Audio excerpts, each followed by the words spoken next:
Hello dear student, कैसे हैं आप सभी लोग। आशा करते हैं आप सभी लोग अच्छे होंगे। आइए 11वीं क्लास का 2026 का जो एनुअल एग्जामिनेशन है, वार्षिक परीक्षा 2026 की, उसमें कक्षा 11 के विद्यार्थियों के लिए एसटी कोड का पेपर है। यही पेपर हर जगह पूछा जा रहा है, तो इस पेपर को देख करके जाइए और अपना पेपर अच्छे से करिए। देखिए, पहला दिया, read the following passage carefully and answer the question follow.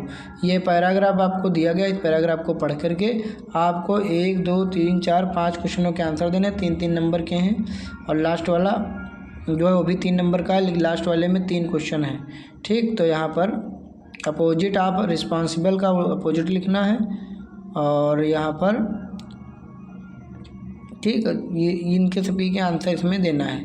इसके बाद में देखता है क्वेश्चन नंबर बी में भी एक पैराग्राफ दिया गया है, और इसको यहाँ पर 2 पैराग्राफ दिए गए हैं और दोनों को पढ़ लेना है।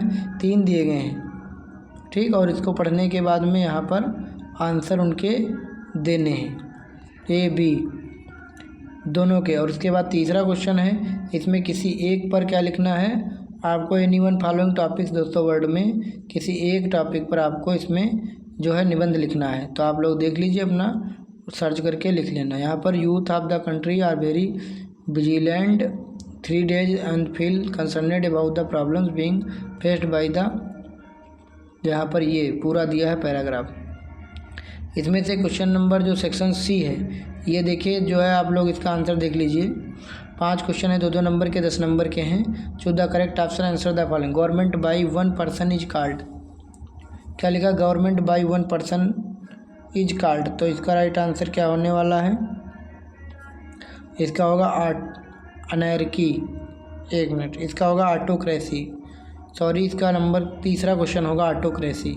इसके बाद the phrase set of means, तो इसका राइट आंसर होगा तीसरा, टू स्टार्ट, टू गो। इसके बाद the synonym of bane is, इसका क्या होगा, कर्स होगा।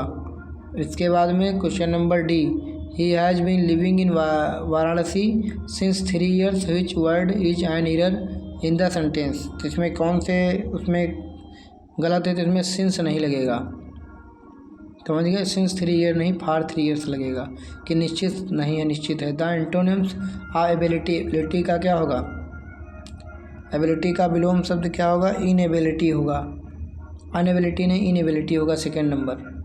Change the any one following the indirect speech, इन दोनों में से किसी एक को इनडायरेक्ट स्पीच में यहाँ पर बदलना है।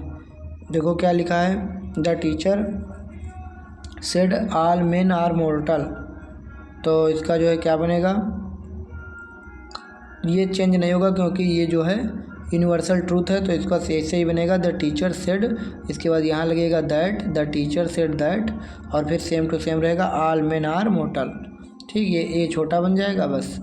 ठीक, ये हो जाएगा the teacher said that all men are mortal. फिर Rita says I shall do it, तो क्या बनेगा, रीता सेज दैट, सेज है, इसके बाद लगेगा that, says that. First person change according to subject, Rita लड़की, तो सी और शैल का बन जाएगा विल, सी विल, और do it, she will do it, क्योंकि फ्यूचर है तो चेंज नहीं होगा। Combine one of the following directly, मतलब यहाँ पे क्या लिखा है, इसको सिंपल सेंटेंस में, इसको कॉम्प्लेक्स में बदलना है। सिंपल सेंटेंस में क्या होगा, पहले का यू मस्ट वर्क हार्ड, फिर यहाँ पे क्या लिखा है, are hard, you must work hard to succeed, ये हट जाएगा इतना, यहाँ तक हो जाएगा, you must work hard to succeed. और दूसरा अगला है कम्प्लेक्स सेंटेंस, ही सर्टेन, फिर that he will be able to help his friend, यहाँ पर अभी मैं आपको दिखाऊंगा। और तीसरा, तो इनके सबके मैं आंसर आपको दिखा देता हूँ, 1 मिनट। ये जो है आपका, ये 5वें नंबर के सभी क्वेश्चन में आंसर, और 6ठे क्वेश्चन के यहाँ पर देख लीजिए, मैं दिखा रहा हूँ आपको आंसर। तो चलिए यहाँ पर ये देखिए, इसका बनेगा the teacher said that all man is mortal, और दूसरा Rita says I shall do it, इसका क्या बनेगा, Rita says that she will do it.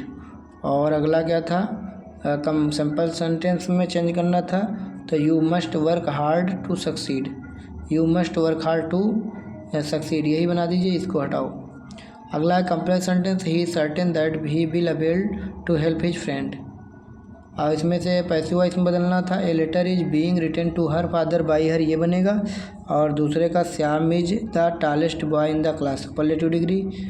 और incorrect, my friend Ramu is junior than me, को करेक्ट क्या बनेगा, my friend Ramu is junior to me, than me नहीं लगेगा, टू मी लगेगा। ये तो हो गया पूरा, ये हो गया। इसके बाद में माई फ्रेंड रामू, हाँ ये हो गया। इसके बाद में ये था, deers are grazing in the forest, तो क्या बनेगा correct, deer are grazing in the forest, ये करेक्ट बनेगा इसका। अगला देखते हैं, बर्थ और वर्सेज बर्थ। तो देखो बर्थ का मतलब क्या होता है, जन्म, I need to provide my late of birth form for the form. और बर्थ माने साइका होती है, मतलब जब मर जाता है कोई सही उस पर लेटाया जाता है, सैया। He reserved a lower berth in the sleeper coach, वो भी होती है। और एक शयन कक्ष वाली होती है, वो शयन कक्ष वाली है यहाँ पर। देखो कम्प्लीमेंट और कम्प्लीमेंट में क्या अंतर है, complement, this sauce is a perfect complement to the fish. अगला है compliment, she give me a nice compliment on my presentation, तो ये हो जाएगा इसका। फिर ये देखिए एक आई है वहाँ पे एक स्टोरी बनाने के लिए, क्वेश्चन नंबर 7 में मैं दिखा देता हूँ पेपर में। ये देखिए, इसका पूरा देख लीजिए, इस स्टोरी का इंग्लिश में देख लीजिए कैसे बनेगी। मुंशी प्रेमचंद वाला, मुंशी प्रेमचंद को कौन नहीं जानता, अधिकाधिक लोगों ने उनकी कहानियों तथा उपन्यासों को पढ़ा है। तो यहाँ पर क्या बनेगा, who does not know Munshi Premchand, most people have read his stories and novels. अगला क्या है, उनकी कहानियों तथा उपन्यासों में गांव में रहने वाले निर्धन तथा मध्यम वर्गीय परिवार के लोगों की झलक मिलती है। उन्होंने गांव रीति रिवाज, सामाजिक बुराइयों, जमींदार के अत्याचार तथा अंधविश्वासों के बारे में खुलकर लिखा। उन्होंने यह सिद्ध किया कि साहित्य समाज का दर्पण होता है। ये यहाँ पर पूरा बना है। Glimpse of poor and middle class family living in village in found in his stories and novel. He wrote openly about village customer social evil. ये पूरा इसका जो है बना हुआ है, इसको आप लोग पढ़ लीजिएगा। ये तो हो गया मुंशी प्रेमचंद का।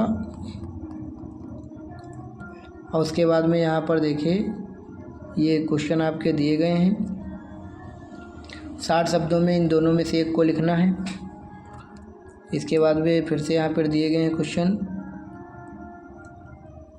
इन दोनों में से एक को करना है। फिर क्वेश्चन नंबर 10 आ गया, फिर ये 11 है, सेंट्रल आईडी आई गई है, इन तीनों में से एक की करनी है। फिर एक क्वेश्चन का आंसर देना है ए और बी में से, फिर 13 नंबर क्वेश्चन, फिर लास्ट हो गया। तो साथियों मैंने पेपर आप लोगों को दिखा दिया, आप अपना सॉल्व कर सकते हैं अपनी तरह से, क्योंकि पूरा पेपर सॉल्व करने में बहुत टाइम लगेगा। धन्यवाद।